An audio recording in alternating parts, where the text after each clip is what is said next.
आदाब अज़ीज़ नाज़रीन, Ahmad garden and creations में आपका इस्तकबाल है। दोस्तों आज हम बात करेंगे गुलबास के प्लांट के बारे में। दोस्तों गुलबास का प्लांट जिसे हम मायरेबल्स जलापा या 4 o'clock प्लांट के नाम से जानते हैं, ये सब इसी के नाम होते हैं, लेकिन कॉमनली इसको गुलबास के नाम से जाना जाता है और इसकी कई सारी वेराइटीज़ आती हैं और उसके कई सारे कलर्स आते हैं।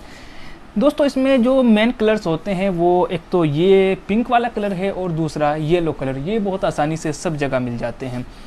इसके अलावा भी इसके बहुत से अलग अलग इसमें वेरीगेटेड वेराइटीज़ भी आती हैं।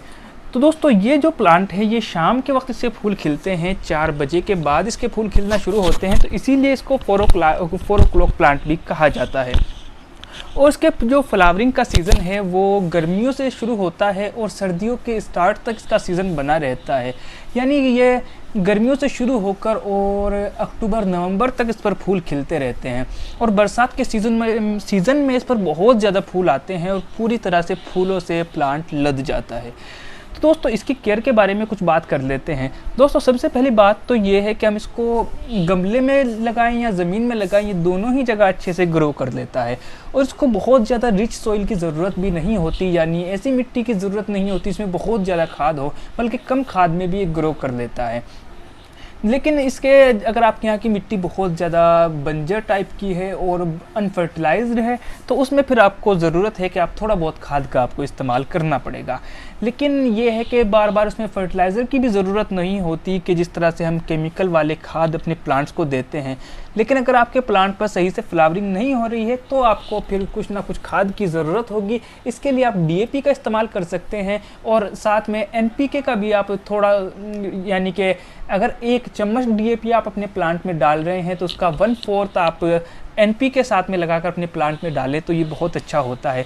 इसके अलावा आप जो देसी फर्टिलाइज़र होते हैं, सरसों खली का हमारा खाद होता है, तो वो आप उसको डिज़ोल्व फॉर्म में या फिर पाउडर फॉर्म में डालें तो वो भी प्लांट के लिए अच्छा होता है।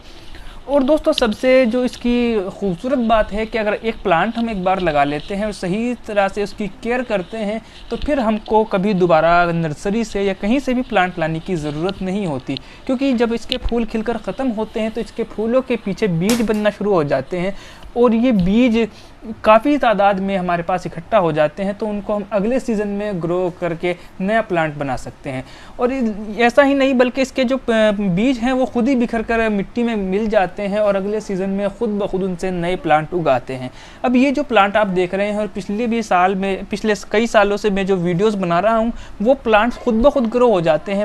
मुझे कोई लगाने की ज़रूरत नहीं पड़ती है। और ये एक प्लांट आपको दिखाई दे रहा है, इसके अलावा जितने प्लांट निकलते हैं मैं सब ख़त्म कर देता हूँ, सिर्फ 1 या 2 प्लांट ही बचे रहने देता हूँ। फिलहाल ये एक ही प्लांट है और इतना बड़ा प्लांट ये पूरी जगह में फैला हुआ है और ये इसकी शाम के वक्त जब इसके फूल खिलते हैं तो खूबसूरती बहुत ज़्यादा बढ़ जाती है। और दोस्तों इसकी कटिंग लगाने के बारे में अगर आप बात करें तो मैंने बहुत लोगों से सुना है कि कटिंग ग्रो हो जाती है, लेकिन मैंने कभी कोई कटिंग लगाकर नहीं देखी है, इसलिए इसके बारे में मैं नहीं कह सकता कि कटिंग 100% ग्रो होती है या नहीं, लेकिन आप ट्राई करके देख सकते हैं। लेकिन अगर आप प्लांट लगाना चाहते हैं तो ये बीज से बहुत आसानी से ग्रो हो जाएगा और बीज आपको कहीं भी आसानी से मिल सकते हैं। आपके मोहल्ले में, आस पड़ोस में कहीं भी ये प्लांट लगा हो तो वहाँ से आप इसके बीज 1-2 बीज लेकर आ जाएँ, उससे आपका प्लांट ग्रो हो जाएगा। और दोस्तों एक बात और जो रह गई वो मैं आपको बताना चाहता हूँ कि इसकी शेड के बारे में, कि इसको ओपन एरिया में लगाया जाता है और ओपन एरिया में ही ग्रो होता है, लेकिन फिर भी ऐसा नहीं है कि इसको बहुत ज़्यादा धूप चाहिए होती है। अगर 3 से 4 घंटे की धूप भी इसको मिल रही है तो काफ़ी होगी इस प्लांट की ग्रोथ के लिए।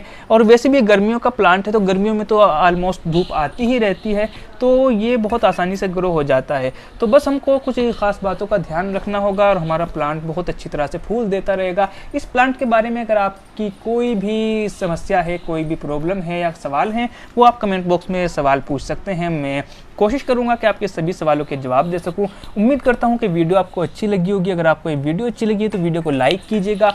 चैनल को अगर आपने सब्सक्राइब नहीं किया है तो चैनल को सब्सक्राइब कीजिए। यहाँ पर आपको अच्छी वीडियोज़ और नई इंफॉर्मेशन प्लांट्स के बारे में मिलती रहेंगी।